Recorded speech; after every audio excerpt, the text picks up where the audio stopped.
हरे कृष्ण। तो आप सभी भक्तों का हार्दिक स्वागत है आज के श्रीमद् भगवद गीता के डिस्कशन। तो आज हम लोग चर्चा कर रहे हैं श्रीमद् भगवद गीता थर्ड चैप्टर और श्लोक संख्या 29। इस पे कल भी थोड़ा चर्चा किया था, इसका तात्पर्य भी बचा हुआ है, तात्पर्य पढ़ के थोड़ा और चर्चा करें। तो इस श्लोक में भगवान कृष्ण वर्णन कर रहे हैं, प्रकृतेर गुण सम्मूढ़ा सज्जन्ते गुण कर्मसु तान अकृष्ण विदो मंदान कृष्ण विन न विचालयेत्। Bewildered by the modes of material nature, the ignorant fully engage themselves in material activities and become attached, but the wise should not unsettle them, although these duties are inferior due to the performer's lack of knowledge. तो तान अकृष्ण विदो मंदान, हालांकि जो लोग वास्तविक ज्ञान नहीं है उनके पास, भौतिक जगत पे ही जो स्थित है, भौतिक चेतना में है, शारीरिक चेतना में है, तो वो लोग शरीर के लिए ही, शरीर से ही अपने आप को मिस आइडेंटिफाई करते हुए, शरीर समझते हुए भौतिक कर्म करने में लगे रहते हैं। तो हालांकि ये इंफीरियर वर्क है, लेकिन इस भौतिक कर्म से उनको अनसेटल नहीं करना चाहिए, यानी निकालना नहीं चाहिए, बल्कि उनके द्वारा किए गए उसी कर्म को उनकी चेतना परिवर्तित करके भौतिक कर्म को आध्यात्मिक बनाना चाहिए। ये जो है निष्कर्ष। इसमें हमने कल विस्तार से चर्चा किया था, इसलिए आज बस तात्पर्य पढ़ के थोड़ा आगे बढ़े। Persons who are unknowledgeable falsely identify with gross material consciousness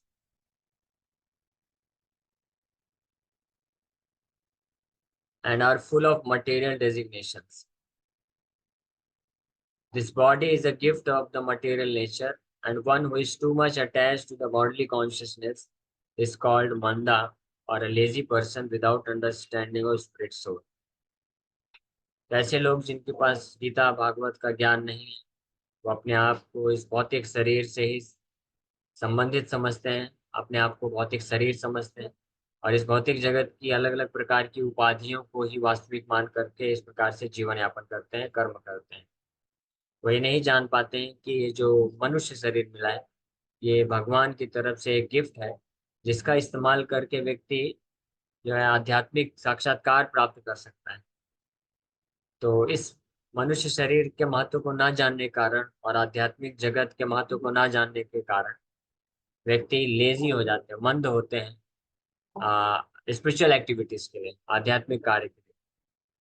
जैसे उसी प्रकार से, जिस प्रकार से एक छोटा सा बालक होता है, तो पढ़ाई के महत्व को न जानने के कारण पढ़ने में लेजी होता है, मंद होता है, पढ़ने में उसको इंटरेस्ट नहीं है, पढ़ाई लिखाई करने में, लेकिन खेल कूद करने में बहुत इंटरेस्ट रहता है।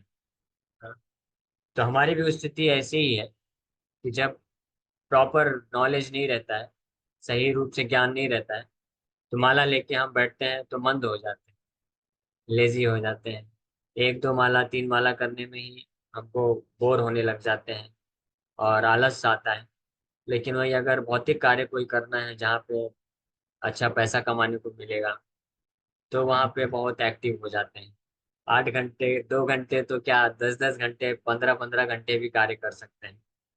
तो इसका कारण क्या है, यहीं पे वो बताया जा रहा है कि जब तक आध्यात्मिक शिक्षा नहीं मिलती, आध्यात्मिक ज्ञान नहीं होता है, तब तक व्यक्ति को पता नहीं चलता है कि हमारे मनुष्य जीवन का और भी कुछ महत्व है। केवल इस संसार में कुछ धन एकत्रित करके किसी तरह से जीवन यापन करने से बढ़कर भी बहुत सारी चीजें हैं, और वो जो चीजें हैं, आध्यात्मिक चीजें हैं, आध्यात्मिक विषय वस्तु है, वो कई हजारों गुना ज्यादा महत्वपूर्ण है केवल भौतिक शरीर के लिए कार्य करना। तो जब इस बात को कोई समझ जाएगा, तब वो मंद नहीं रह जाएगा, लेजी नहीं रह जाएगा, आध्यात्मिक चीजों के लिए वो आलसी नहीं रह जाएगा, वो आध्यात्मिक चीजों के लिए भी बहुत तत्पर हो जाएगा। तो ये ट्रांसफॉर्मेशन कैसे आता है, आध्यात्मिक रूप से मंद से आध्यात्मिक रूप से बहुत एक्टिव, ये जो ट्रांजिशन है, ट्रांसफर है, परिवर्तन कैसे आता है, ये अचानक से नहीं आ सकता है। किसी व्यक्ति को अगर भौतिक कर्मों को त्याग करने के लिए बोल देंगे तो नहीं आ पाएगा। क्या करना है, वही कर्मयोग में वन बोल रहे हैं, यानी लोगों को कर्मयोग में लगाना चाहिए। कर्मयोग मतलब भगवान के सेवा में उनकी इंद्रियों को वो लगाएं, ये शिक्षा प्रदान करना चाहिए। फिर धीरे धीरे ये जो साक्षात्कार है, आध्यात्मिक ज्ञान का साक्षात्कार व्यक्ति प्राप्त कर सकता है और आध्यात्मिक महत्व को समझ सकता है आध्यात्मिक जीवन में। जैसे युधिष्ठिर महाराज ने ये बताया था, जब यक्ष, आप लोग को मालूम होगा ये कथा, वैसे तो पूरा कथा मैं रिपीट नहीं करूंगा, कि जब पांचों पांडव, चार पांडव लोग चले गए थे, यक्ष के प्रश्नों का उत्तर नहीं दे पाए, तो वो तो मूर्छित हो गए। फिर युधिष्ठिर महाराज पूछे, तो यक्ष उनसे बहुत सारे प्रश्न पूछे, तो युधिष्ठिर महाराज सही से उत्तर दे पाए। फिर युधिष्ठिर महाराज ने सब सही तरीके से उत्तर दिया, इसलिए फिर बाद में चारों पांडवों को जीवित कर दिया गया। तो उसमें से कई प्रश्न थे, लेकिन एक महत्वपूर्ण प्रश्न जो इससे संबंधित है वो मैं चर्चा करूंगा। कि यक्ष ने पूछा था कि सबसे आश्चर्यजनक बात क्या है इस संसार में। तो युधिष्ठिर महाराज ने क्या बोला था? अहनि अहनि भूतानि गच्छन्ति यमालयम। अहनि अहनि मतलब हर दिन हम देखते हैं कि हजारों की संख्या में लोग कहाँ जा रहे हैं? यम के आलय में जा रहे हैं, मृत्यु को प्राप्त कर रहे हैं। मनुष्य ही नहीं, कोई भी है, जीव जंतु हैं जो भी हैं, वो भी मरते हैं। तो हर कोई जानता है, हर कोई इस बात को भी जानता है कि मेरा भी एक समय होगा, मृत्यु हर किसी को वह जानता है, लेकिन फिर भी व्यक्ति जो है विश्वास नहीं करता है। उसको यही लगता है कि मैं अभी जीवित हूँ, मैं अभी कुशल मंगल हूँ, तो मेरा सब कुछ अच्छा चल रहा है, तो इसलिए ज्यादा क्यों टेंशन लेना मृत्यु के बारे में, इसलिए केवल भौतिक शरीर के लिए कार्य करते रहो। तो युधिष्ठिर महाराज इस पे बोलते हैं कि यही सबसे बड़ी आश्चर्य वाली बात है, कि सबको पता है, जानते हैं, देखते हैं, लेकिन फिर भी कोई भी अपने मृत्यु के ऊपर विजय प्राप्त करने के लिए गंभीर नहीं बनता है। ये उसी प्रकार से है जैसे कि कोई बालक देखता है, उसको मालूम है कि अभी 2 दिन बाद एग्जाम आ रहा है, और उसने कुछ भी तैयारी नहीं की है, लेकिन फिर भी जो है गंभीर नहीं होता है, फिर भी मस्त खा पी रहा है, सो रहा है, खेल कूद कर रहा है। उसके माँ बाप बड़े परेशान होते हैं, अरे पढ़ ले, कुछ पढ़ ले, 2 दिन बाद एग्जाम है तेरा, तुझे कुछ भी नहीं आता है, पिछले एग्जाम में 0 आया था, अभी फिर से 0 ही लाना है क्या? तो बोलता है पढ़ लूंगा, अभी तो 2 दिन है, बहुत है। ऐसा उसको लगता है, महत्व को नहीं समझ पाता है। तो इसी प्रकार से आध्यात्मिक महत्व को लोग नहीं समझ पाते हैं, जो भौतिक चेतना में होते हैं। तो इस प्रकार से वो महत्व को समझ पाए, जानते हुए भी महत्व को समझ पाए, इसके लिए जरूरी है कि उनको धीरे धीरे कर्म योग में लगाना चाहिए, भगवान की सेवा में लगाना चाहिए। भगवान की सेवा की शुरुआत कहाँ से होती है? जीव बाधव, जीव से शुरुआत होती है। तो जब लोगों को हम प्रेरित करेंगे, हरिनाम संकीर्तन में लगाएंगे, वो जब हरिनाम जप करेंगे, और दूसरा कान से सेवा करना है, क्या? भगवान के बारे में श्रवण करना। तो जीव से सेवा भगवान के नाम का जप, कान से सेवा भगवान के कथा का श्रवण, और जीव से दूसरा सेवा भगवान का प्रसाद, भगवान को अर्पण करके प्रसाद खाना, और हाथ पैर का सेवा भगवान का जो विग्रह है, फोटो है, उसका सेवा करना, मंदिर जाना। इस प्रकार से जब कोई सेवा में लगता है, अपने इंद्रियों को भगवान की सेवा में लगाता है, उसको कर्मयोग बोलते हैं। ये करने से जब वो इन गीता भागवत की शिक्षा को सुनता रहेगा, तब उसके हृदय में एक ज्ञान जो है सेटल होगा, जो है टिकेगा। नहीं तो कितना भी लोग सुनते रहते हैं, कुछ प्रभाव नहीं पड़ता। हम लोग देखते हैं भारतवर्ष में, केवल भारत में नहीं, अभी तो विदेशों में भी बहुत सारे भागवत सप्ताह ये सब होते रहते हैं, लोग कथा करते हैं, इतने हजारों लाखों की संख्या में लोग सुनते हैं। अलग अलग अलग प्रकार के साधु लोग आते हैं, कथा करते हैं, और लाखों लाखों की संख्या में लोग आते हैं सुनते हैं। लेकिन वो कथा सुनने के बाद क्या होता है? वापस से घर में जाकर के वही, वापस से अपना भौतिक जीवन यापन करने लग जाते हैं। कोई भगवान का नाम जप नहीं करता, भक्ति नहीं करता, पाप के कार्यों को छोड़ने के लिए तैयार नहीं होता। क्यों? क्योंकि उनको कर्म योग में नहीं लगाया गया, यानी इंद्रियों को भगवान की सेवा में कैसे लगाना है, ये शिक्षा नहीं प्रदान की। जब लोगों को, ये प्रैक्टिकल है, ये व्यवहारिक है, तो जब ये व्यवहारिक रूप से लोग अपनी इंद्रियों को सेवा में लगाएंगे भगवान की, तब वास्तव में वो ज्ञान की अवस्था में पहुंचेंगे, जो इस भगवद गीता में चौथा अध्याय आगे आएगा। तो इस प्रकार से ये इस श्लोक में वर्णन कर रहे हैं। Ignorant man think of the body as the self, they accept godly connections with others as kinsmanship. The land in which the body is obtained is their object of worship, and they consider the formalities of religious rituals to be ends in themselves. अच्छा, ये हमने कल कर लिया था वैसे, ठीक है, एनीवे वापस से कर लेना अच्छा है। कि ऐसे भौतिक चेतना वाले व्यक्तियों के क्या लक्षण है, ये 4 लक्षण बताए गए कि शरीर को ही वो अपना मानते हैं, और शरीर से संबंधित जो व्यक्ति होते हैं उनको अपना स्वजन मानते हैं, जहाँ पे जन्म होता है उसको पूजनीय मानते हैं, और चौथा, धार्मिक कार्यकलाप जो होते हैं उनका एकमात्र उद्देश्य भौतिक सुख प्राप्त करना है, ये उनकी धारणा होती है। Social work, nationalism and altruism are some of the activities for such materially designated persons। और इस प्रकार के जो लोग होते हैं भौतिक चेतना से प्रभावित, वो अलग अलग नाम से विख्यात होते हैं। कुछ लोग तो पाप करते हैं, अपराध करते हैं, लेकिन कुछ लोग पाप अपराध भौतिक रूप से नहीं करते, लेकिन समाज सेवक, देश देशभक्त, देश सेवक और एल्ट्रुइज्म, ये सब अलग अलग नामों से जाने जाते हैं, लेकिन ये भी भौतिकतावाद का ही अलग अलग प्रकार का जो है अ, आवरण है, डेजिग्नेशन, उपाधियां हैं। और under the spell of such designations they are always busy in the material field. और इस प्रकार की भिन्न भिन्न प्रकार की भौतिक उपाधियों के प्रभाव में रहकर ही अलग अलग व्यक्ति अलग अलग प्रकार से केवल भौतिक जगत में ही व्यस्त रहते हैं, कार्य करते रहते हैं, जब तक कि उनको कोई या आध्यात्मिक शिक्षा नहीं प्राप्त हो जाती है, तब तक उनका जो है भौतिक उपाधियों के साथ ही वो भौतिक कार्य में लिप्त रहते हैं। भौतिक उपाधि का मतलब क्या है? उपाधि मतलब डेजिग्नेशन। जैसे कोई कंपनी में होता है ना, बोलते हैं आप मैनेजर हैं, तो उसको लगता है मैं मैनेजर हूँ, मुझे मैनेज करना है सब। कोई होता है उसका ना, वो उसकी उपाधि होती है एचओडी है, हेड ऑफ द डिपार्टमेंट, उसको लगता है मैं हेड हूँ। कोई बोल किसी का उपाधि मिलता है आप डायरेक्टर हैं कंपनी, तो उसको लगता है मैं डायरेक्ट करता हूँ, सब को डायरेक्ट करता हूँ, मैं डायरेक्टर हूँ। और कोई किसी को उपाधि मिलती है वो स्वीपर होता है, तो बोलता है हाँ मेरा तो यही है, झाड़ू पोछा ही लगाना है। और कोई सीईओ बनता है, तो इस प्रकार से जैसे कंपनी में अलग अलग उपाधि है, तो वैसे ही हर इंसान का कुछ ना कुछ उपाधि है, धारणा बनी रहती है। कोई सोचता है मैं घर का एचओडी हूँ, कोई सोचता है मैं ये हूँ, यहाँ तक कि कोई सोचता है मैं स्त्री हूँ, पुरुष हूँ, मैं ब्राह्मण हूँ, क्षत्रिय हूँ, वैश्य हूँ, शूद्र हूँ। ये सब भी उपाधियां हैं, भौतिक उपाधियां ही। इसके कारण अलग अलग उपाधियों को धारण करके वो भौतिक कार्य को ही करता है। जैसे कोई डॉक्टर है, तो वो जानता है कि मैं डॉक्टर हूँ, तो वो क्या करेगा, कहीं भी जाएगा तो इलाज ही करेगा, थोड़ी ना वो जा करके कहीं पे कंस्ट्रक्शन करने लग जाएगा, क्योंकि इसको मालूम है मैं डॉक्टर हूँ, तो ये उपाधि धारण किया। उसी प्रकार से जो व्यक्ति अपने आप को जिस उपाधि से संबंधित समझता है, आ रहे हैं उनको शांत करो, जिस उपाधि से समझता है, तो वैसे ही भौतिक कार्य में हमेशा लिप्त रहता है। और इसलिए ऐसे लोगों के लिए for them spiritual realization is a myth, and so they are not interested.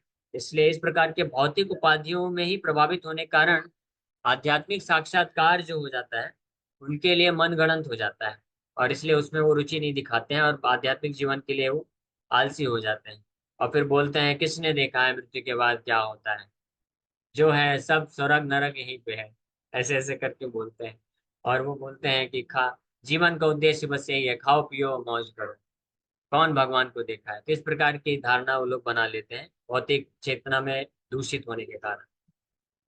Those who are enlightened in spiritual life, however, should not try to agitate such materially engrossed persons.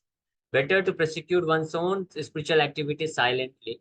Such bewildered persons may be engaged in such primary moral principles of life as non-violence and similar materially benevolent. तो जो लोग हालांकि आध्यात्मिक चेतना को प्राप्त किए हैं, जो महत्व को जानते हैं, तो उनको ऐसे व्यक्तियों के साथ संग नहीं करना चाहिए। ऐसे व्यक्ति जो पूरी तरह से भौतिक चेतना में है, तो उनके साथ संग करने से अपने आप को डिस्टर्ब नहीं होने देना चाहिए, अपने आप को बचा करके चुपचाप भजन करना चाहिए। हाँ। और बहुत हुआ तो उन लोगों को हम जो है धीरे धीरे पाप से पहले मुक्त करके पुण्य में लेके जाए, ये जो है ये प्रिंसिपल है भगवत गीता का। लेकिन भगवान के जो भक्त होते हैं वो एक स्टेप आगे जाते हैं।